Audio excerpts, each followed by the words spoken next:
欢迎电视机前的观众朋友走进天津卫视的大型情感节目《爱情保卫战》，来看看我们今天请到的几位情感导师是谁？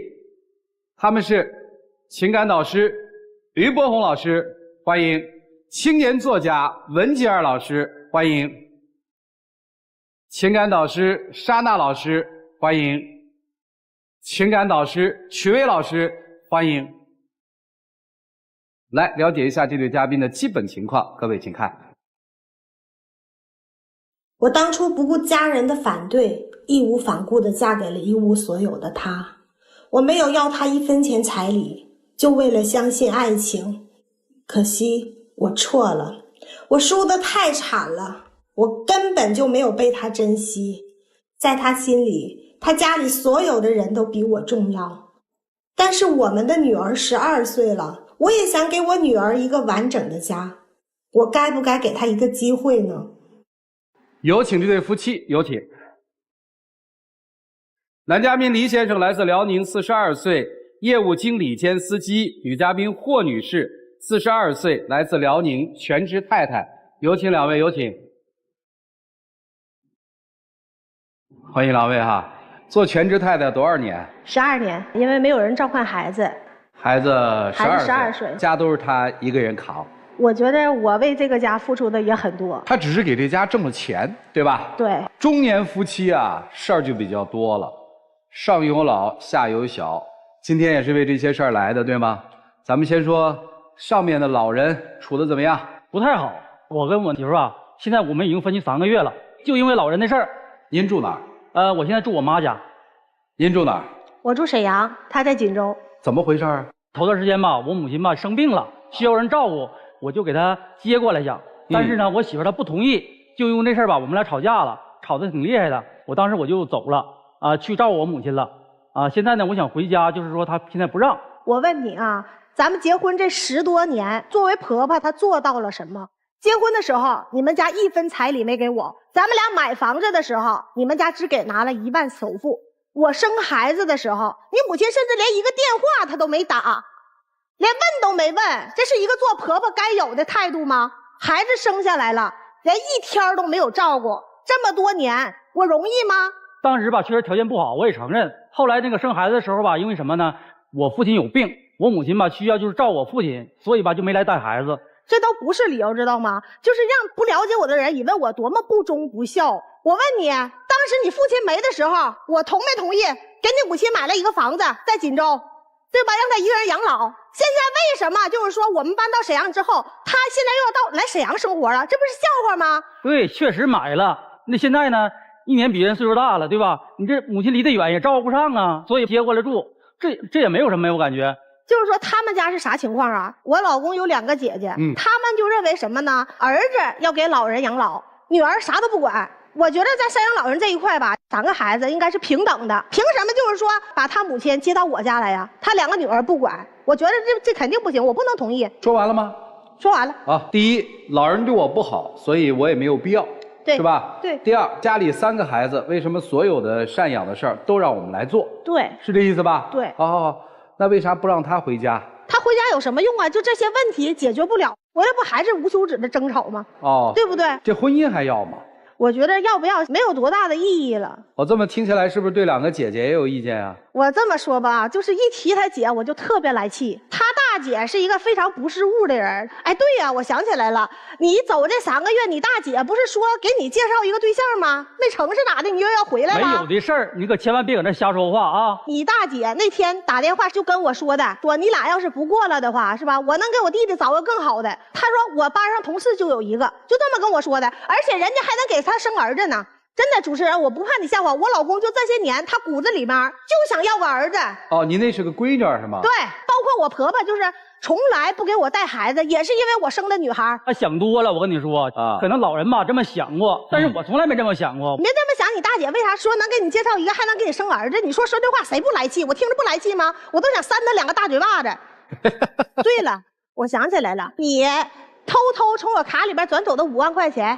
怎么说？是这事儿吧，我承认，我姐夫买车，他需要那个就是说拉货啥的，当时吧就差5万块钱，但我知道他对我姐印象不好，所以没敢说。当时吧我就寻思先借那个先用一下，买完之后等过3个月之后呢，把这钱还回来就这是完事儿了。大姐还是二姐？大姐。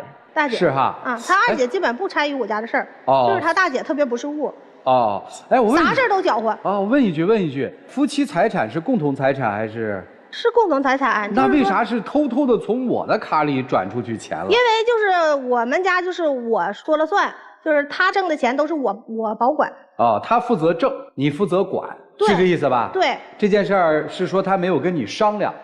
对他根本就没有商量，哦我还是说孩子补课需要交钱的时候啊我一看，哎，这钱余额不对，钱哪去了？我才知道。反正总而言之，跟婆家的关系不太好。那这3个月不回家，孩子怎么办呀？孩子我带着呗，我非常重视孩子的教育问题。哦，您说说。我觉得知识能改变命运，我就让孩子补课。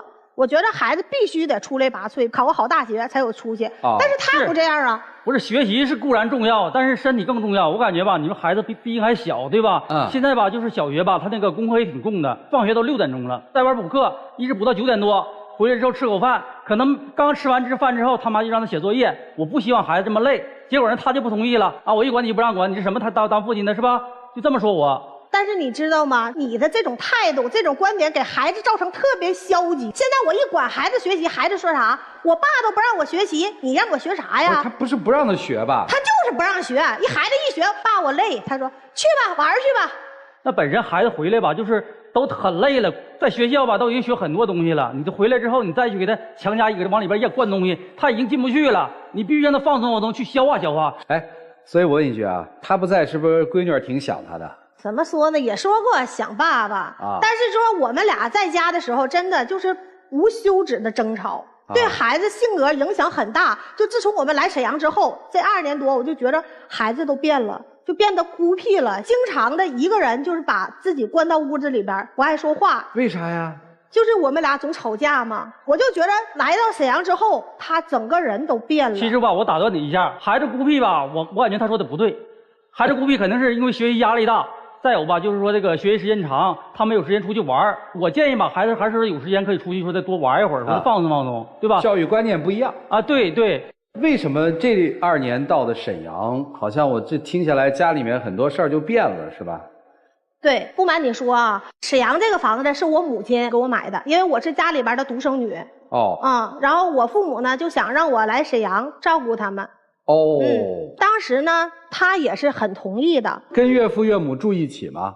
不住一起。也就是说，从锦州到沈阳，最核心的是因为要给岳父岳母养老，是这意思吗？对，有这个对，有这个因素。接着说。我们俩就这1年多就是不断的吵，他现在变得晚上就是不爱回家了，就经常的特别晚才回来。特别晚是指晚到几点？11、2点、1、2点钟的时候干嘛全都有。去了呀？工作、应酬。我给简单说一下，我们那个从锦州到沈阳，我就找了一个就是业务的工作，做装潢的。完了有的时候需要那个谈客户啥的，我去开车带老板或者带一些同事啥的过去。不是，那也不至于谁搞装修跟你谈到夜里11、2点、1、2点。有单位的。对呀，香水味儿，身上有浓浓的香水味儿有4、5回，你咋解释啊？这个事儿吧，我都跟你说过了，都是工作需要。那个时候你是特别愿意到沈阳吗？到沈阳一方面是也给我的岳父岳母养老，再有一方面就是给孩子教育。因为我俩当时感情就在锦州那边吧，感情还挺好的，所以其实在锦州的时候是比较顺利的，是吧？对，生活压力没那么大，没那么大。对，后来之后我们来沈阳，没有说这个经济收入来源，对吧？所以吧，就是说我就跑这业务挣的多一点。但是客户吧，有的可能晚上去谈，对吧？有的去他家里谈，有的时候去那个一些场所谈，对吧？这没办法，你这根本都说不通。要是不跟女人坐在一起的话，能有香水味吗？那你说我同事也有女人，对吧？那个客户也有女人，那很正常。就接触的话，就是吃饭在一起吃饭啊，在一起说话的话，那坐在一起了，挨得比较近一点。那我问你啊，就是那条短信“某某宾馆见”，咋回事？那某某宾馆见能怎么的？那某某宾馆的茶餐厅进，那是约我去见个面去谈业务。那上写茶餐厅了吗？那上就写某某宾馆见，哪个宾馆有茶餐厅？我咋没见过呢？没听说过都。你没听说过，那是你没谈过业务，你也没去工作过。你看没，一字一句都是瞧不起我。我一直在家里边，我为这个家付出吗？付出。你付出了，是我知道，我也没说别的。但是你说你这不讲道理，或者你不听我去解释，那我也没有办法。你走这3个多月，谁知道你是不是跟你姐介绍的对象在一起待3个多月呀？不是，我一直我说想回去，我说想回家，但是他不让我回家你。找一个给你生儿子的吧。行，哎，我问几个问题行吗？你问主持人。我觉得啊，他确实变心了，是吧？我就觉得不对劲儿。他确实是跟他姐介绍那人在一起了，准备生儿子了。我就想打听一下，您下面准备怎么办？那就不让他回来，那你回来干什么呀？不让他回来，除了不让他进这个家门，这婚得离了吧？对，离。还有其他的要求吗？我也不知道，我咋？别不知道啊！其实你知道吗？我今天我之所以来，我是为了孩子。我觉得我跟孩子没什么关系。咋没关系呢？我女儿12岁了，对吧？你看这孩子啊，自打你们搬回沈阳，孩子变得孤僻了，对吧？您为了让孩子成一条大凤凰，对吧？这个丈夫也看不上了。他那是没文化，真可怕。对，他又没文化，所以也教不好这个孩子，对吧？对他教不好3个多月，反正不回家，反而还消停了，对不对？这把他休出门多好啊！你也不用辛苦了，什么婆婆问题、大姑姐问题、老公不听话的问题，一切解决，多好！其实我真的就是别舍不得什么呀？我不是说舍不得这段感情，我是舍不得我女儿。我觉得正在青春期，对，正在青春期，爹3月都回不了家。他不想回来，就是人家今天不是说要回家，你不让人回吗？我怎么不想回来？说归说，你回来了吗？我打过好几次电话，你也不接。后来之后我回家，我敲门，钥匙那个锁芯还换了，我现在回不去家呀。你姐都能找给你生儿子的人了，你还回来干啥呢？对不对呀？我跟你说的是误会，没有的事儿。不是，等一下啊，别偷换概念啊！现在到底是你不想让他回家，还是他不回家？咱把这件事儿说清楚。他要想回来，他何必等3个月呢？对不对？何必等3个月呢？就是在您的心里，其实他要想回来，哪怕在门口站1个月，您都放他进来了。对呀，他真有那诚意，站1个月，我能不让他进来吗？你怎么没在家门口打个地铺？没想到啊，当时没诚意。我就好，听明白了。我问几个问题哈，咱不带情绪的说。其实不想离婚，对吧？也不想啊，也不想。哪个但是不知道怎么跟他处，是吧？是不是这意思啊？就是说，他要不拿出点态度来，那没办法，逼到那儿了。您给他一个回家的条件吧。他回家的要求，第一，必须得听我的。哦，好。第二，就是说赡养老人这块，我不是不能养，对吧？我觉得轮流养。对，轮流养。听懂了。第三，就是说你换个工作，你这工作我接受不了。还有吗？还有就是孩子以后我管。你别再掺和，而且就是说，以后你挣的所有的钱，1分不差的全都得交给我。不都给你了吗？他这1年多没交给我呀，最近这1年多不给我了。你在单位里是经理是吧？对，看见没有，这是有领导才能的人，人家制定的管理方案很细，听话是大原则，接受吗？接受不了。接受不了怎么回家呀？对呀，接受不了你就别回来。可以商量啊，对吧？商量啥？没有商量的，领导说了。你说吧，咋商量？商量到哪一步？你说说我听听，给你个机会。听你的事行都无所谓，你就说哪条不能听。这个养老问题，我们那块也是都是儿子养老，没有说他姑娘管的，并且吧，你看我姐我也有姐夫，我姐夫吧人家也有好个孩子，都是儿子管。懂啊！你这叫愚昧。是，我问一句，愚昧。哎，我问一句啊，钱是好东西是吧？对。有钱声音就大。如果你婆婆在沈阳给你们买了一套房，婆婆说你们俩给我养老，养还是不养？我很现实，养，但是他们家1分钱都没给过我。是，对，是不是？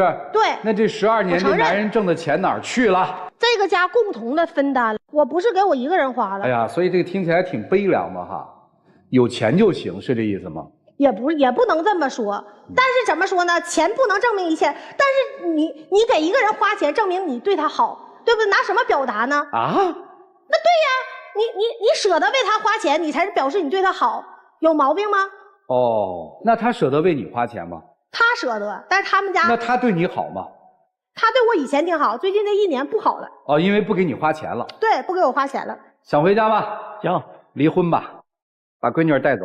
我的女儿我不可能让她带，我生的，我咋是你的呢？那就是我的女儿，我费尽千辛万苦生的，你可能带走吗？我跟你说，离婚你也不可能带走孩子。好，行。孩子就是我的生命，我的全部。闺女以后出嫁怎么办呀？出嫁是正常的，每个人都得经历的啊。你闺女要也碰这么一个姑爷的话，你怎么办呀？我有的是方法治理她，我肯定给她治理老老实实的，治理我姑爷，要不然我不同意，她也进不了我这个家门。哎呀，您不同意管用吗？您不同意，您男人每天谈业务谈到11、12点，管用了吗？不管用，所以我不要他了。确定不要了吗？这个决定了下面的方向啊。就是您要真不想过了，老师给你分析分析。对，人家态度很鲜明。我可以听你的话，但是在赡养的问题上面，对，我不可能让一步，对吧？对，这个其实已经摆明了，在你的心里闺女儿最重，在他的心里老娘最重。我接受不了，我能接受什么？他女儿照顾我婆婆，我出钱我能接受，但是说你说让他上我这儿来，肯定不行，因为我受不了。你这手里得有多少钱呢？我特别好奇啊。我家里边条件比较好。哦，我父母条件特别好，所以腰杆子硬呗。还行。你算下嫁是吧？还行吧，我当时我什么都不图。那我特别奇怪哈，啥都不图是吧？那你图啥呀？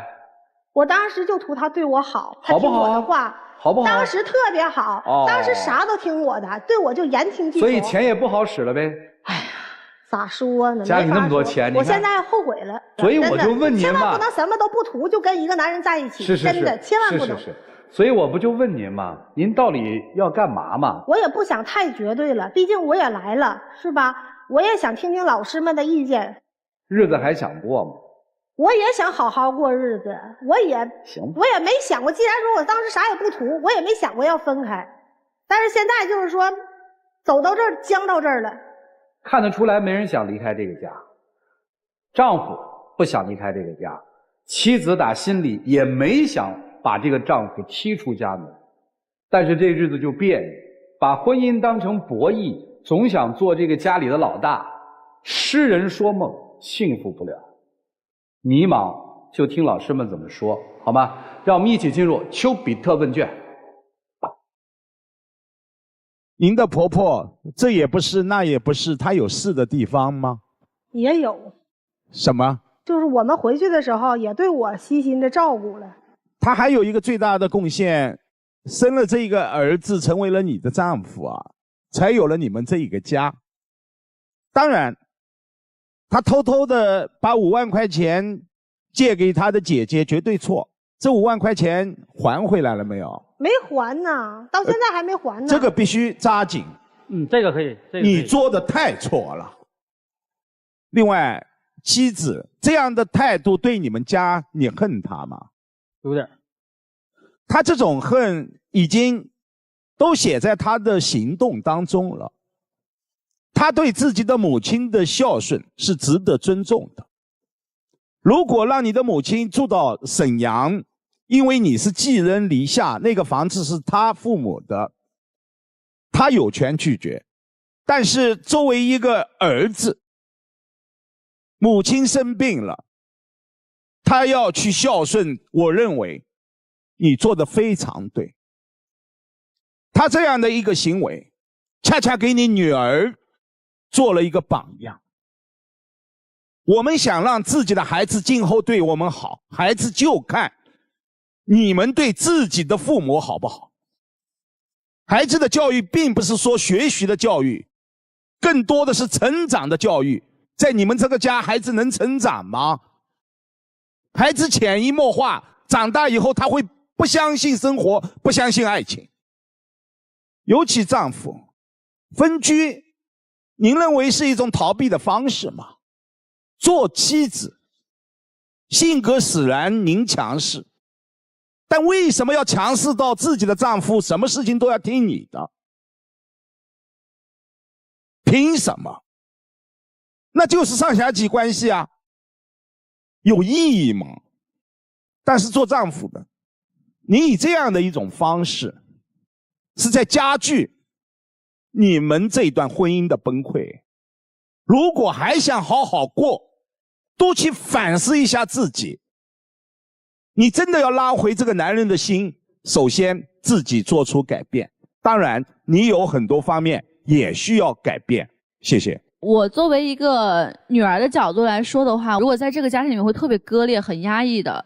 大姐，您给你的女儿可能树立一个特别不好的榜样是什么？就是你给她的感觉是你的爱等于需求加价格，你会让她失去了一个女孩到女人的智慧。你也不要觉得说你有这个自信未来去拿捏你的女婿，这个事情是不可能存在的。其实你一直都是一个下嫁心态。但是你不能保证未来你的女儿她也是下嫁呀，对吧？所以其实从孩子角度出发的话，我有一句话我送给你啊，就是一个女人不管你多大年纪，你最大的能力是你不管在何种境地之下，你都有快乐起来的能力。你没有一点点让自己快乐的能力，所以你让整个家庭都非常的不快乐。你说的太对了，姐姐，您去想一想，你怎么样真正能让自己快乐起来？其实如果你快乐起来了，你就不找他的茬了。然后大哥是这样子，作为一个父亲来说的话，你要让自己的女儿知道说，你是一棵大树，你这棵大树是在无论如何什么情况之下，你都会在那儿，你不会走的。因为他更多的安全感就是来自于自己的父亲，不管怎么样，不管你的妻子如何作你闹你，至少你要体现出你的责任。我现在觉得你有一点责任感缺失，你要用你的责任感支撑起整个家庭的安全感。所以我说你们俩最好各自冷静一下，完了之后你再聊出来跟他谈。你们之间没有什么解决不了的问题，他是心态上的问题，你把他的心态搞好了，他什么都可以同意的。哎，黎先生啊，哎，你好，我问您个问题。您的女儿未来嫁人了，嫁一个像您这样的老公，然后她在生孩子的时候，她的婆家不闻不问，你会怎么想？我也肯定是心里吧也不得劲，也很难过啊，肯定是我你站在我会气愤吗？对，我也会作为他的父母，你会气愤吗？你会心疼自己的女儿吗？对。然后你的女婿要把他的母亲接过来，你的女儿就是不同意，你会怎么劝他？要不就是给他租个房子，要不就自己决定，因为吧，他等他这个时候吧，他也成年了，他也是有理智、有思想了，肯定比我想的多。你觉得你女儿说的有理吗？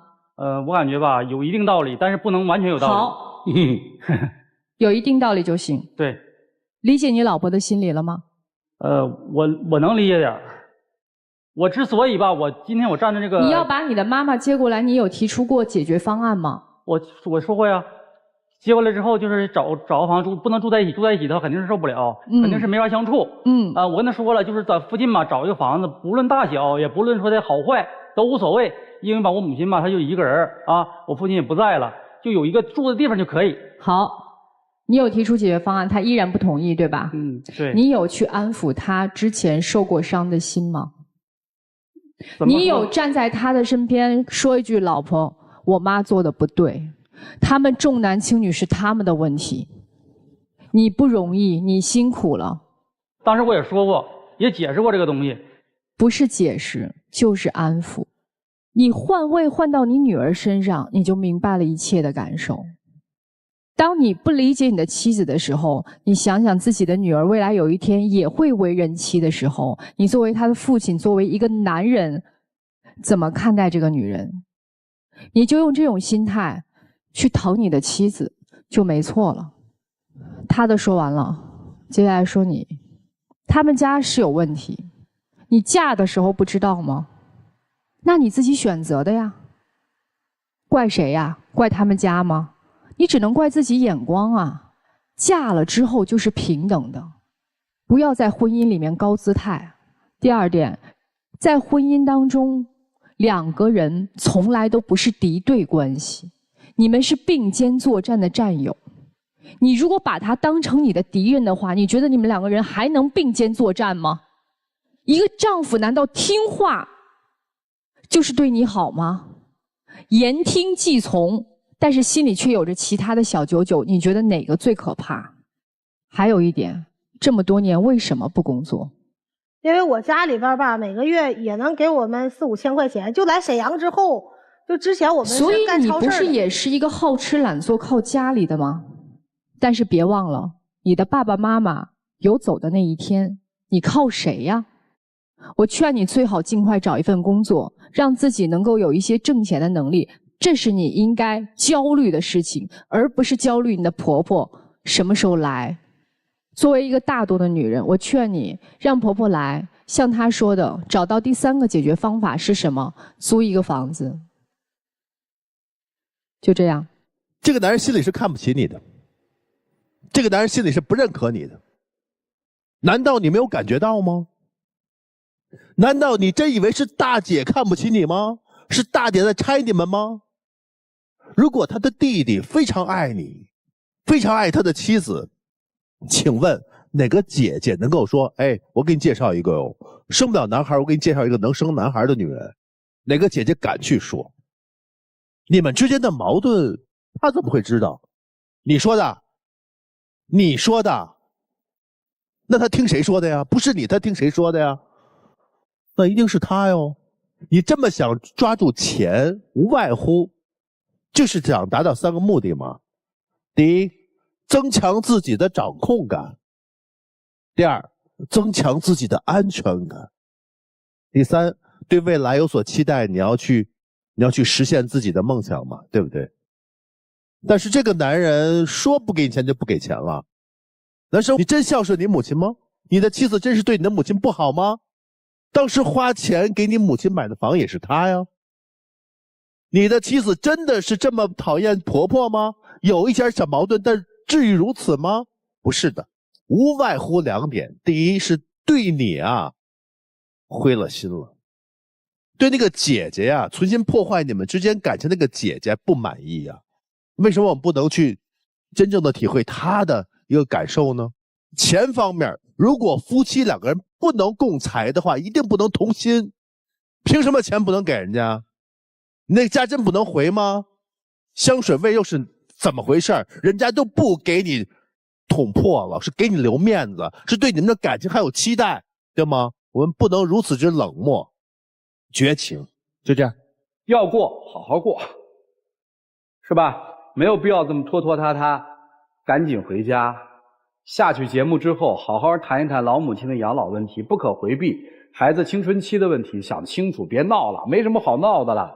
就这2件事，我觉得都得把头发掉光。中年人到中年，很多危机，婚姻其实只是众多危机当中的一个。后来你会发现，真的能够疗愈中年危机的，不是别的，而是你的家庭是不是稳定。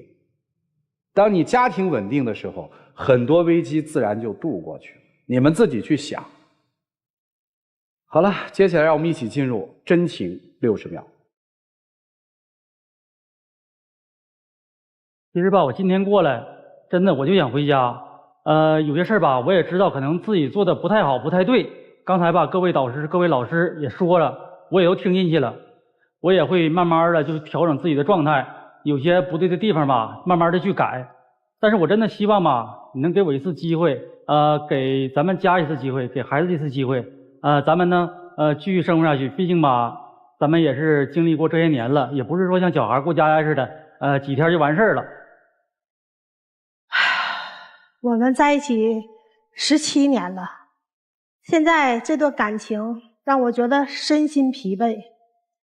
其实就像老师说的，爱是理解和包容，而不是说互相指责和逃避，逃避解决不了问题。我希望能够看到你一个态度。其实我也想给孩子一个家。谢谢2位，请回吧。来吧，博红兄做一个预测。男不出女出。我觉得双出。双出吧，肯定是双出。来吧，咱们看看他们自己的选择是怎样的，请开门。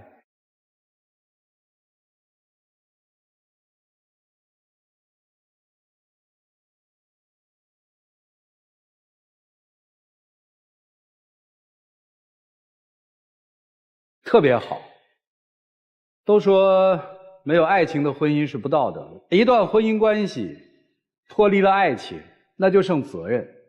当双方都不想承担各自该承担责任的时候，一段婚姻基本就到头了。好吧，祝你们找到各自的幸福。来，了解下一对嘉宾的基本情况，各位请看。我们2个都是2婚，认识8年了。刚开始的时候，我觉得他人特别好，但是现在最近，他就像变了个人似的。他总觉得我做什么都不对，天天给我甩脸子，我太委屈了。他比我小14岁，当初我看上他的时候，人品、外貌都很出众，没想到过起日子来，他竟然这样。我们平时挣的不少，结果被他花得一分不剩。有这样过日子的吗？我都这把年纪了，就想平平淡淡的过日子，但现在跟他沟通没有用，我该怎么办呢？我比他小这么多，我就希望他能宠着我，惯着我，但他现在就这样。我跟他在一起，我图一个啥呀？这日子还怎么过呀？有请这对夫妻，有请。男嘉宾杨先生69岁，来自吉林退休；女嘉宾丁女士55岁，来自吉林个体。欢迎两位，欢迎。委屈是吧？哎呦，这眼泪就要下来了。当然委屈了。哦呦呦呦呦呦呦！概括一下，你委屈啥？我委屈的是，我跟他在一起总共是8年，然后最近这3、4年呢，对我就是不像以前，就是变个人似的。哎，我小他这么多岁，他为什么对我这样？你们是再婚夫妻还是正在谈恋爱？我俩是2婚，去年领的证。去年才领证。对，这算新婚，委屈是吧？对呀。委屈什么呢？我跟你说一说，我这媳妇儿大花特花，每个月做美容，买化妆品，4000到5000块钱，这我实在是受不了了。你说那对吗？啊，我买个化妆品，哪个女人不花？哪个女人不爱美呀？我就不爱听你那个话。年前准备年货吧？年货，因为家里本身就我俩，吃又很少，一般我们俩都是在外面吃了。你到商场买了14斤牛肉，13斤排骨，8个猪爪，这咱吃得了吗？当时我也没吱声，我就拿着，我也挺生气。开车回家，一开冰柜，全满的，搁不下了，怎么办？把那旧的拿出来吧。我说拿着这旧的往哪儿放啊？放车里吧。放车里2天。你说没说完呢？肉都变色儿。你说怎么办？能吃吗？是不是得扔掉啊？这部分开销小吗？老师，我跟你说啊，我买了8个猪爪。过年的时候，我们东北人是不是喜欢吃猪爪抓前蹄儿，挠钱？我们做生意的，我买8个多吗？不多。我姑娘，我有个儿子，哎，我姐和妹、哥兄弟，然后我还有个朋友啥的。你过年不上你家来吗？我买点牛肉，我多。你说这个我就不承认，哪个在咱家吃了？是不是都在外边安排的？我是一家之主，我还不能说是我买点东西我可以，不是买点东西。就有一次吧，买草莓，外边的草莓8块到10块钱一斤，他跑20多公里上人采摘园去买，36块钱一斤。我买的不对吗？我买草莓光我自个吃吗？那草莓和咱这都是一样，是不是？你吃不吃啊？我问你，什么叫绿色食品啊？你将近70岁的人了，咱们不得吃点绿色的吗？10块钱的草莓和38块钱的草莓一样吗？一样。我不跟您抬杠啊，不跟您抬杠啊。您都不知道现在草莓是怎么种植的。我知道啊，老板告诉我了。哎，牛奶草莓。你那草莓的老板，一看你来了，我就问您一句话。草莓是几季苗啊？那我老板倒没问我什么几季苗，我种过草莓，你知道吗？反季节的草莓要不要用一些特殊的手段？也不了解，咱不说，不抬杠，好不好？你买的对，买的对，买的好，我们都认了。那你想想昨天呢？我还哎呀，不说了，对吧？你要问我说一样不一样，我觉得是一样。你说一说吧，昨天的。昨天咋了？既然你提了，你就把它说说。昨天怎么了？我不就是买一个那大榴莲吗？大麻花，270多。来到天津，我是不是得买个点麻花？买个大榴莲，我自己吃不行吗？6根麻花才200多，还多吗？你说本身咱俩一个榴莲也是200多，多吗？吃不多少。我昨天一天还不花到800块钱，不买水吗？我问你一句话行吗？你1个月退休金多少？6000多。您1个月退休金多少？我没有退休金，但是我俩有生意啊。我在我俩范围之内的话，我可以。您1个月买卖上挣多少钱？反正就是我花销的1万多到2万之间，肯定是没问题。是还是不是？是问题。我今年69了，多存一点不好吗？你的劳保工资就1个月就算6000块钱，咱们现在把所有的钱都花掉。那你劳保不是钱的事儿，以后慢慢咱俩问题把这钱要花在正地方，还够生活吗？你不往正地方花，咱就比喻说吧，你开车，朋友到那去了，我那农村有点土豆，还有点白菜，求你给我拉回来。你说你大车小辆你就去了，就是这反正说你就那土豆和白菜，你这油钱都不够我。你看看，这经常这样事儿的。他说我开车，回来车造挺埋汰，谁家开车不用油啊？拉点萝卜白菜都是朋友，素不相识的，我可能去拉去吗？不可能，不可能！啊、我给你买土豆白菜，行不行？一样吗？啊，那怎么叫不一样啊？不一样，那就不是白菜吗？土豆是怎么不一样，不一样，不一样！别动真气啊，大哥，69岁的人了啊，咱心平气和的说啊，我身体钱是身外之物啊，咱还有啥你再说？我们说肯定得说，还有啥？吃说过了，莲也说过，穿怎么样？穿，哎，一说他穿，我说我给他买衣服、裤子、鞋，全都是牌子，买个衣服都得说是1000往上的，因为啥？他比我岁数大，我寻我走道我俩得搭啊，我给你买那衣服，他都不穿。给我买那个衣服，买了，我没相中，我说这衣服不适合我穿，我说干脆你就退了它吧，是因为挺多钱，是不是？结果我第2天出去，我看他朋友穿着我那个衣服，我说这好像是你给我买的衣服，哎，笑了，那我给怎么了？给送人了。你不要我不可以送人，我还扔大道去吗？那是300、400呢。哎，那你不要我就愿意送啊。还有个事情，你呢？我发现了，经常到男朋友家，这我怎么发现呢？正好这是我有个同志在那个是个农村啊。碰见他了，因为我是个男人，虽然岁数大吧，是不是？不是男人和岁数大小没关系啊。你别跟我说这个，我就是怀疑既然你要说这个，我今天跟主持人说明白。您说，怎么了？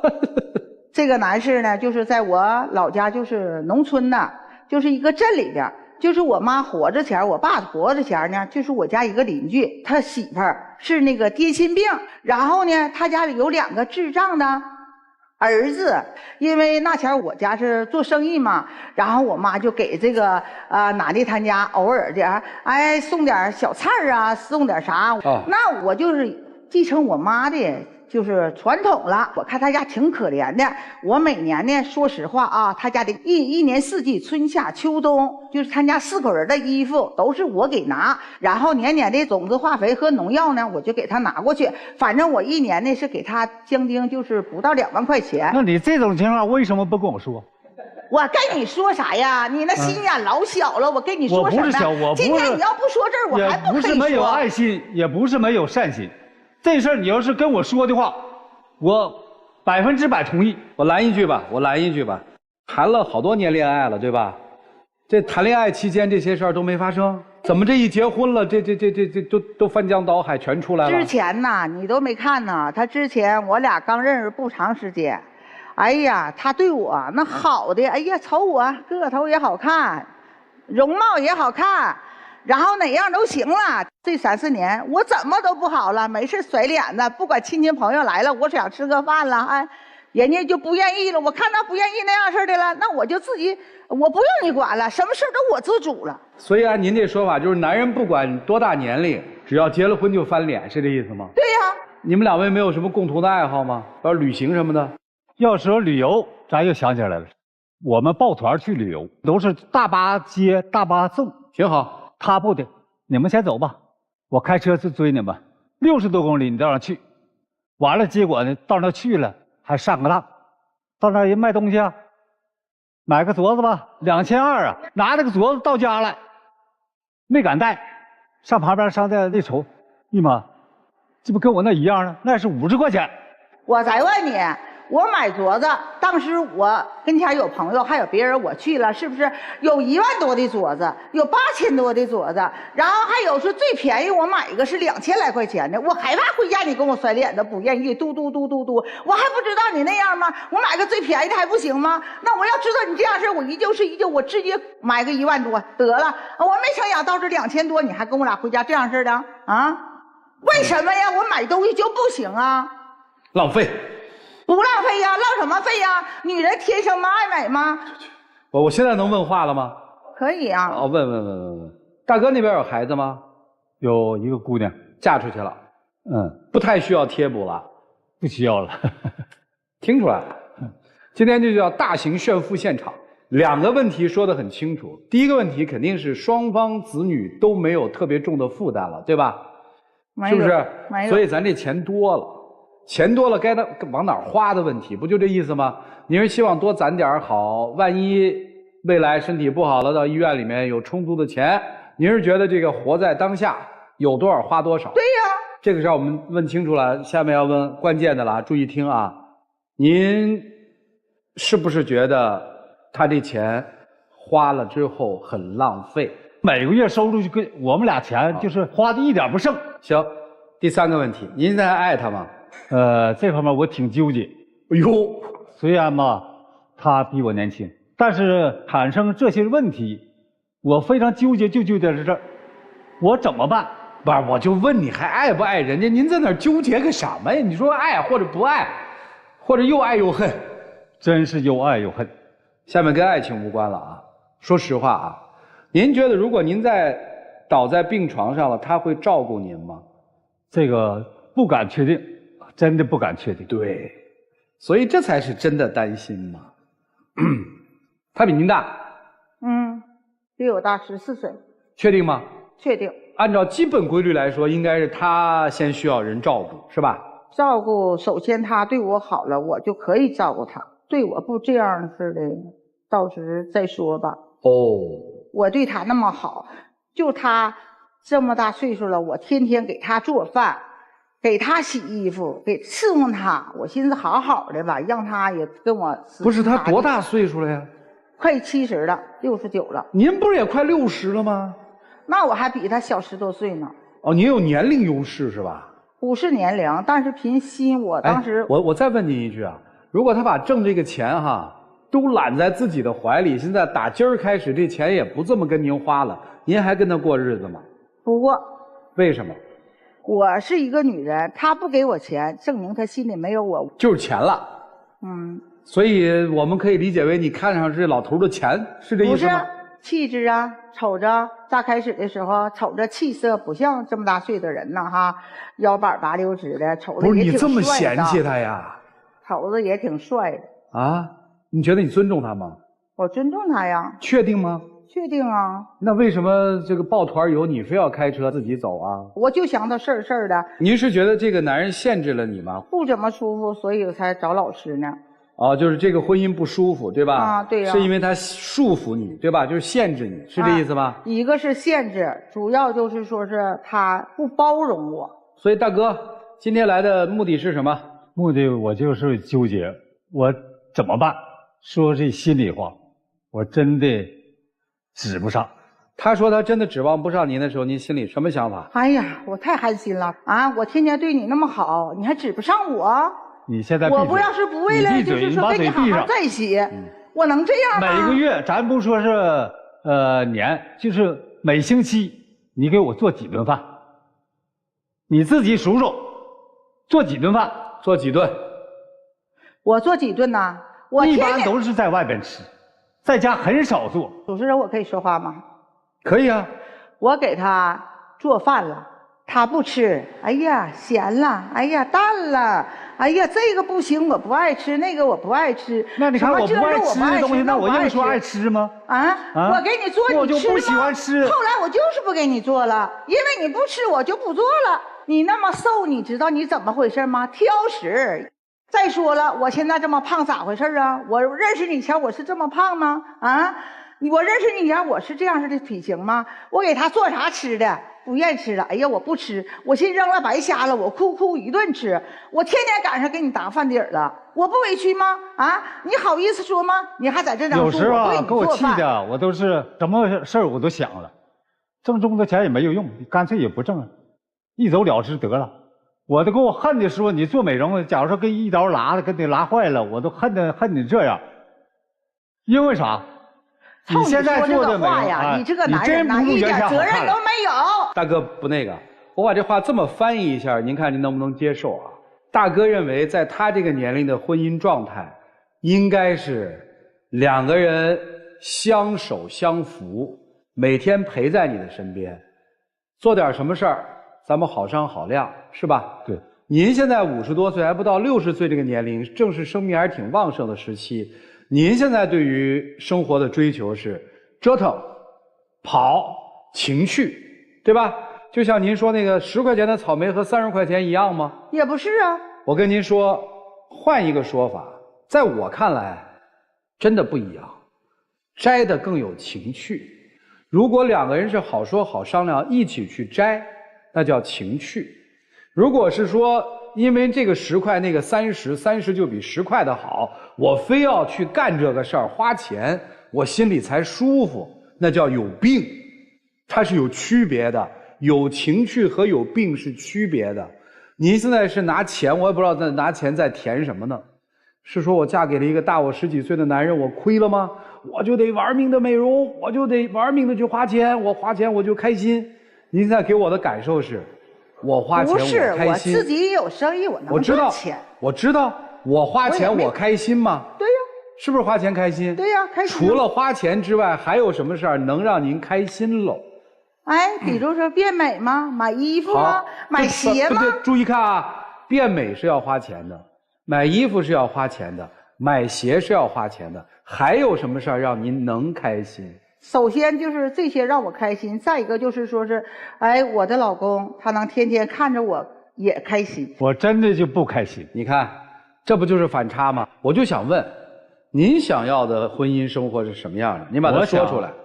要平平淡淡的生活。所以该怎么办？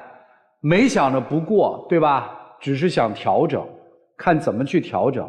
你们听听老师的，他们会给你们一些建议，看看能不能帮到你们。让我们一起进入丘比特问卷。大哥，您如实的告诉我，你们家每个月收入当中有多少是来自于您和您资产的收益？80%吧。所以您很失落。再婚以后，突然发现这个婚姻和你期盼的完全不同。但是大姐呢也很委屈，就像您说的，你喜欢我就给我钱花呗。我这个年纪了，我对自己好一点有错吗？因为我以前也是这样的。因为您的这个花钱确实不是大手大脚，已经近乎于挥霍了。反正我比你年轻10岁，你就应该对我好。你难道不是这么想？我说的再直白一点，你们两个人现在并不是消费观不同的问题，而恰恰是婚姻观不同的问题，都把自私当做了自己婚姻的保护伞。你并不是完全是追求的是品质生活，只是在这一段再婚当中，反正你的钱，我们是夫妻，我想怎么花就怎么花，你难道不去想今后想怎么过就怎么过？这是需要有危机感的。你们两个人并不是再婚的错，而是你们对再婚的认知的错。我非常同情这位大哥，对这一段婚姻他已经力不从心了，并不是说他想节俭，他是希望两个人今后牵手走向黄昏，我们是需要有保障的。您用的酣畅淋漓，但你没有想到他的内心在滴血了。他不是心疼花钱，但是看到了今后需要花更多的钱。很显然，在你们的再婚当中，大哥已经力不从心了，真的力不从心了。我认为，如果你还珍惜两个人这么从恋爱走进再婚，如果还珍惜这个男人是你真心喜欢的，而不是那个取款机，所以我希望你们两个人都反思一下，自己在这一段再婚的婚姻当中，我们有没有我所说的可能难听一点，可能直白一点这一些因素。谢谢。相爱的人给对方最好的礼物其实是自由。我在你们两个中间看不到给对方的任何自由。一个人要掌握另外一个人的财政，然后一个人要掌握另外一个人的精神世界。你们两个其实在基本物质饱和的情况下，但你们俩的精神建设这一块真的是道阻且长。并且还有没有尝试的必要？我觉得你们可以想一想。这个大姐她有一个非常大的毛病，她会过分的沉溺在自己的感受里。两个问题是什么？就是你内心就是一个很不自信的人，所以一开始你就是仰望他的，你怎么可能指望说一个人你开始仰望他，最后你平视他，完了你还要来管着他，是不可能实现的，大哥。就是你要现在去找一找你自己心里的底气，还有你为什么能让他这么久了这么多年还这么乐此不疲的花钱呢？为什么呢？你觉得你也是知道，你如果不让他花了，他走了呗。你从一开始上来就爱的这么卑微，你现在还想不卑微了？不可能的。那么你这个大姐，我觉得你根本就不爱这个大哥啊，因为你根本就不重视这个男人所有的他的核心需求。他从上来一直叨到现在，我们没有一句话听出来他以你为先。你想要怎么样都可以，你上来没有帮他说过一句好话。我觉得你们俩现在这个情况，与其互为人间，不如各自成宇宙吧。其实最核心的一点，虽然说看年纪大了，最核心的一点是啥？您找的压根儿不是一个能给您送终的人，找一护工多好啊！你又贪图人家的美貌，又贪图人家的年轻，然后你还得让这个人给你养老送终，要的太多。对女人来说也一样啊。你找的就是一个能够给你提供经济支撑的男人，你压根儿没想给他养老送终。说白了，他这样，你能管他吗？我估计他进医院的那一天您就走了。俩人都是贪，要的太多了，根本不是踏实在一起过日子。每个人都有自己心里的算盘和小九九，谁都没有掏心掏肺跟对方在一起，真多余领那个证。我一开始一直以为大姐你自己挺有财力的，后来听到后面才知道，哦，原来生意是人家的。那您咋花的那么理直气壮呢？因为我挣的钱呢，里边咋是你挣的？他有他的公寓，我有我的麻将室啊，我自己也有存款呢。那个每个月就是花的那些花销，全都是您一个人能支撑得了的吗？那倒不能。那不就完了吗？那您咋花的那么理直气壮呢？那是两口子嘛，那点钱又咋了？哎呀，那您这话说的特别好，那是两口子嘛，那凭什么两口子里面只能你说了算，我不能有发言权呢？为什么两口子里面只能以你的意见为主，不能听我的意见呢？让他要就听他意见，我一分花不到，你还得对呀，那花钱是谁的利益在先呢？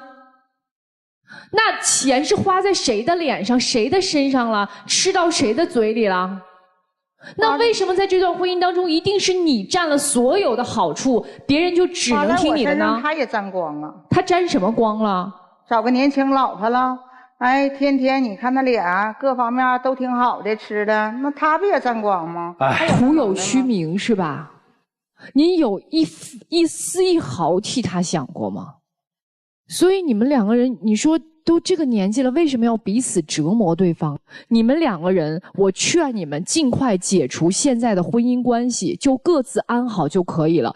其实山大老师，我倒不觉得他们互相没有爱，但是我说大姐，您一定要意识到一个问题，有一个词儿叫消费型的自我欺骗。你现在都在过度的去消费，你一定是对现状不满意的。因为你们之间感觉缺乏着精神上的一个沟通，你得不到大哥的认可，做饭给他做不爱吃，给他买衣服觉得不合适，甚至于还对您有怀疑，所以在他身上您找不到认同感，找不到信任，所以怎么样，你就过度的去消费他的钱，你觉得他不爱你了，你要用钱来拉住他。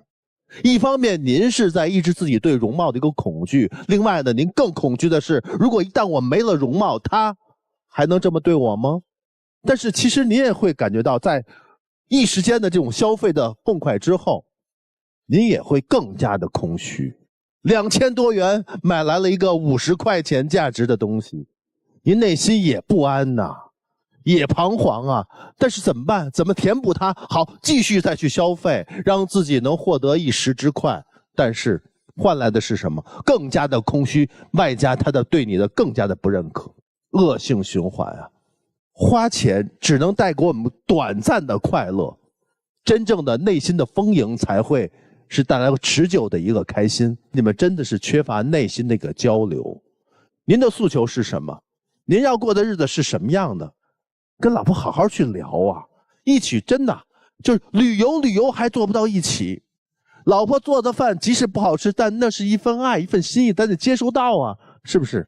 我倒看好你们俩啊，好好聊一聊啊，一起让欢乐共享，就这样。我特别不看好这个婚姻关系，原因是婚姻当中的两个人对更大的世界没有追求，女性自我物化，挺可恨。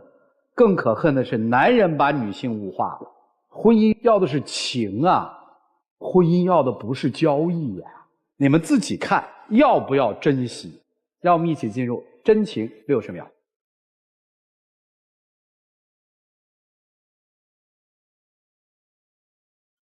我还能跟你叫一句老婆，你呢以后就是花销方面，你能不能就是收敛一点？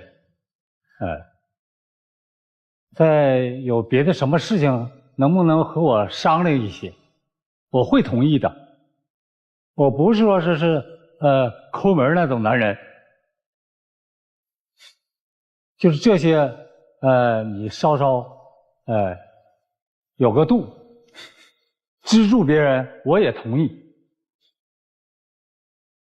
我感觉啊，咱俩现在我感觉好像是这个事儿吧，就是因为你这个有时候大男子主义，一对我一整甩脸子，我感觉咱俩好像是我看看再说吧。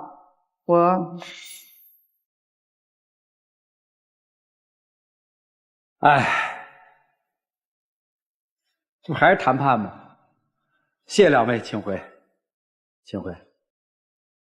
电视机前的观众朋友，我们栏目的唯一官方报名热线是0223606301，情感困惑的观众可以来电报名，不收取任何的费用，小心被骗。bon兄预测一下，双不出，男出女不出。我希望他们双不出吧。我觉得他们能双出。来吧，看看这对再婚的中老年夫妻作何选择，请开门。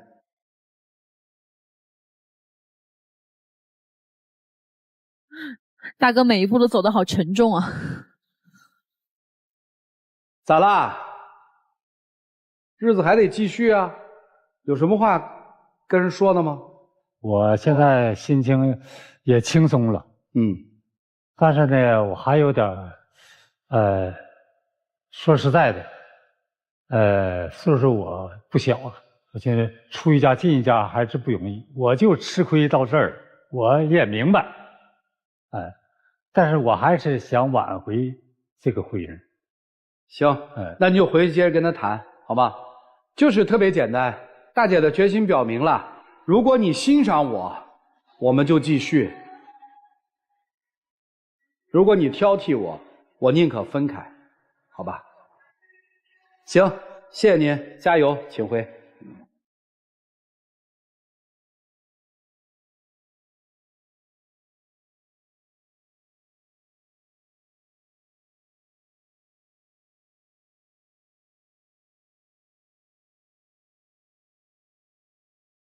好了，再一次感谢电视机前观众朋友的收看和陪伴，我们下期节目再见，谢谢大家。